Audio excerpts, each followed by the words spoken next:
welcome back to my channel. My name is Sunshine Tarot, and for today's video, I'm going to do something a little different. I sometimes reference astrology on my channel, but I have not done a full out birth chart reading yet, so I decided to do a compatibility chart reading on Taylor Swift and Travis Kelce.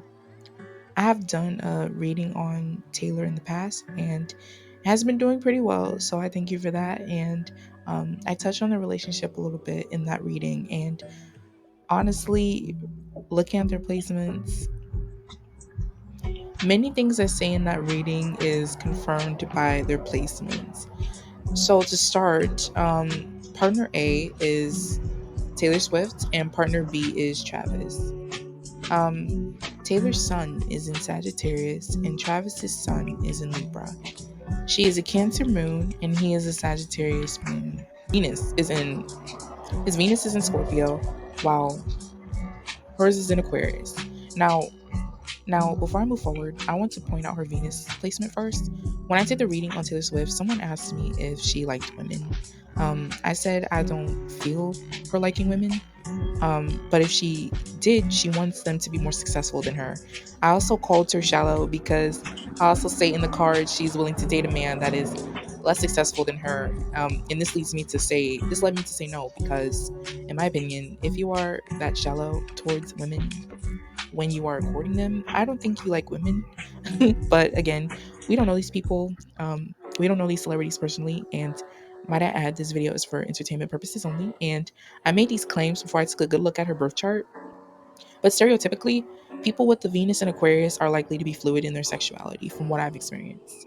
And this could go hand in hand with her Mars and Scorpio. She could be sexually attracted to women and would likely participate in the taboos that involve women, but might not date them. Anyway, just throwing that out there.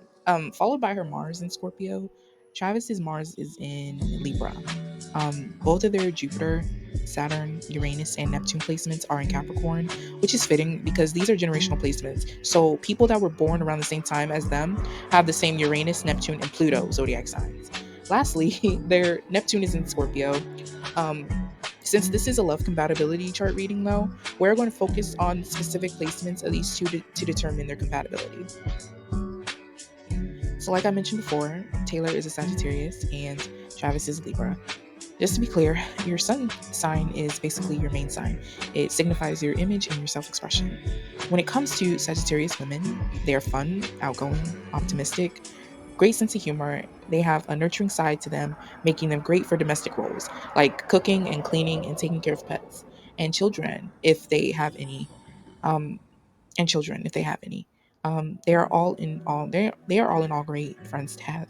The dark side of a Sagittarius is they can be a little rash, and when they pursue something, whether that be a job, relationship, career path, um, anything, they have to be passionate about. They have to be passionate about it, or else they will dip. They will leave. Um, Especially a feminine energy like a woman, because women have earned the reputation of being um, emotional, quote unquote, which we are. So these qualities about a Sagittarius is just amplified when it comes to a Sagittarius woman. Now, when it comes to Libra men, they are also outgoing and charismatic. If I'm not mistaken, he said that he was the one that made the first move on Taylor when he went to her concert, and this is such a Libra thing to do because since Libras are reasonable and are, just in their approach to a situation, they are likely to act upon something if they feel it is right. Um, when it comes to the dark side of a Libra, they can be quite manipulative and intense. These are good placements between the two because they both stereotypically would express themselves in a fun, charismatic manner. Despite Sagittarius being a fire sign, which is a masculine element, Taylor would offer that fun-loving and supportive domestic role as a counterpart, whereas the last thing a Libra man would want to do is make their partner feel bad about how they express themselves. They want their partner to feel appreciated for who they are. So Taylor's Mars in Scorpio. And we have talked a little bit about that before. And Travis's Venus is in Scorpio. So the planet Mars symbolizes passion and desire and how your determination manifests according to the zodiac sign your Mars is in. Scorpio is a sign that is sensual, seductive, intense, and can get pretty dark. Um, Venus is the planet of love, beauty, harmony, unity. Overall, it is just a very feminine planet. And though when Venus meets Scorpio, which is a zodiac sign that rules sex, that could stereotypically make a Venus and Scorpio obsessive and maybe even a little controlling and very sexual. A Scorpio Mars person and a Venus and Mars person is a couple that could possibly have a great sex life. But the thing is, when it comes to your Mars sign,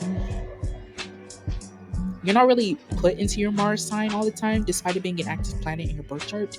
You are kind of forced in your Mars placement. You're just kind of forced in that placement, you know? And in this case, yes, I do believe that Taylor is sexually compatible with Travis, but something tells me that sex is not her love language. A Venus and Aquarius person can be flirtatious and is likely to do acts of service and even feel more comfortable with verbally expressing their feelings to their partner. This could come more naturally than using sex as a means of showing how much they love their partner. Your Mars placement, though, serves as a mask for you when you need to get what you want out of something or someone, in my opinion. Physical touch or just satisfying his partner sexually could be his way of expressing his love for them. Although Taylor can play the part of her Mars placement, trying to fulfill Travis's fantasies, keeping up with his sex life, and constantly having to reassure him she is committed, could eventually become tiring and it could start to feel like a chore or an obligation, especially if there are other contributing factors as to why their connection might dwindle.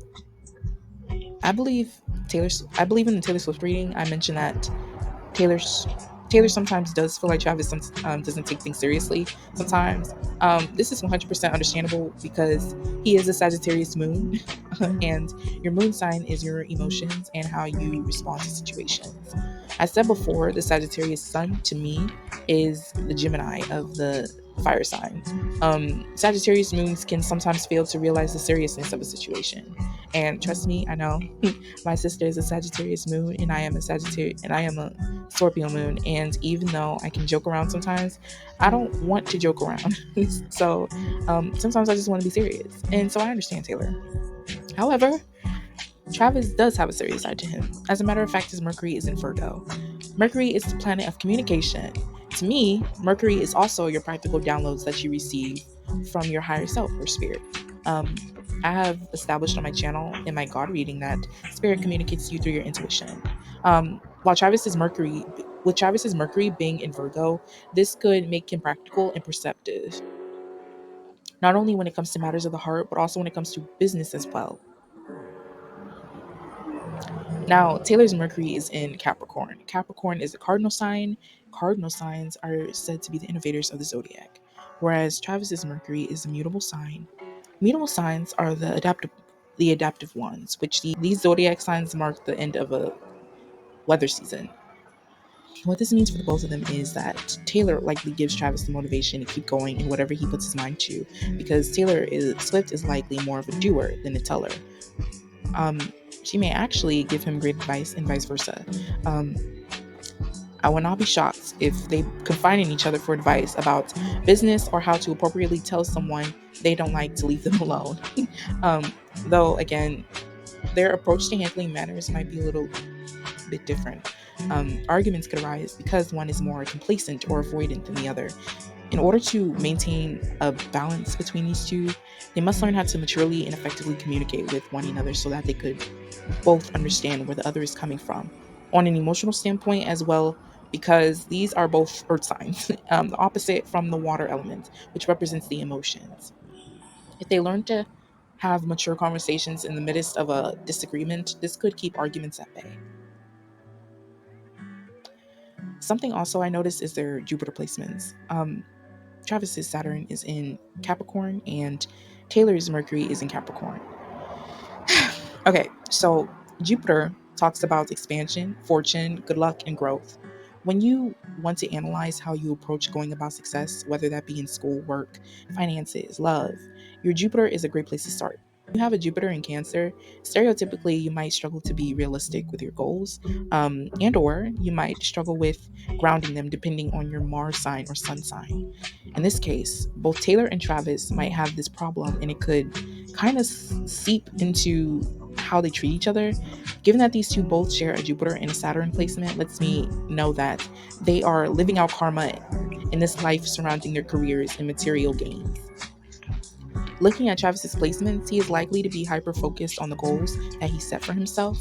Though the problem is, they might be too much of a burden for him to accomplish because of how unrealistic they are, for the lack of better words. Though Taylor, for her with her Mercury in Capricorn, is there to talk some sense into him. They might both have power struggles as well, but it is likely for Travis to get lost in this perpetual state of disappointing himself because he is not where he wants to be in life. Again, these are great aspects to have in a relationship compatibility chart, but Cancers can also be a little stubborn and sensitive. If Taylor offers advice that is sensible, he might get offended and feel like she doesn't understand. This could start an argument and maybe even a little bit of disdain from the Saturn person, which is Travis, because he will have it in his mind it's not safe to communicate his deepest desires to his partner. Nonetheless, this placement helps me understand why they were drawn to each other in the first place. Both of their tastes could also be for unique and or famous people. Um, they both subconsciously look for partners that feel familiar to them, and they look to grow with that partner. However, Jupiter in Cancer is a whole karmic lesson within itself, and the type of growth it wants, which is growth of its greedy, selfish, and kind of insensible desires to be nurtured, is not the growth that it needs. These two individuals need to learn how to not stand in the way of their own happiness, you know? So now for the burning question. Will they last? It is possible, but to be honest, I'm leaning more towards no. They both have a Saturn in Capricorn. Saturn is the planet of karma, control, stability, and limitations. When it comes to being a Capricorn, that tells me they both have control issues. This is karma from a past life. I wouldn't be surprised if Taylor and Travis have often been put into a compromising position when it comes to love. These two are likely to put their career or things that they can control first because it's easier for them. When their external world is balanced, so is their internal world. I would not be surprised if the main cause of their past relationships not working out is because they are hyper focused on their careers, i.e., something they can control. Someone or both of them could also be battling harmful addictions as well. This right here has karmic connection written all over it. Uranus talks about change, your originality, and rebellion. Your Neptune talks about illusions, fantasy, and your imagination. They both have these planets in Capricorn. This tells me they are workaholics. As I mentioned before, these two have karmic lessons surrounding how they balance their career, their work, and personal life. These two individuals are looking for partners that are comfortable with work being put before them. But due to their control issues and a lack of putting in the effort of personal development, love is hard for them to conquer. Because it is difficult for them to let go of the very habit that hinders them from accomplishing love, this is confirmed by their Pluto and Scorpio. This is a couple that's so stuck in their ways of going about life that they are willing to call it quits to gain control of their life again, because that makes them feel balanced. I believe that they were put onto each other's paths to trigger growth in one another so that they could have happy and harmonious relationships moving forward, whether it be with each other or other people. And it's so interesting because, of course, everything is a double-edged sword, but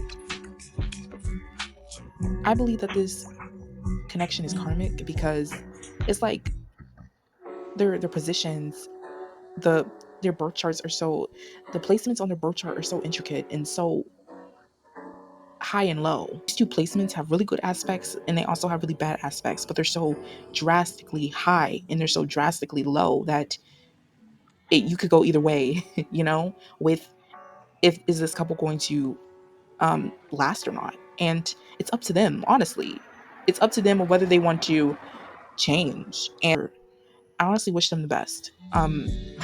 So that's all for today's video. I hope you enjoyed. And if you would like to book a birth chart reading, feel free to email me. The link would be in the description. I I'll see you all next time. Bye.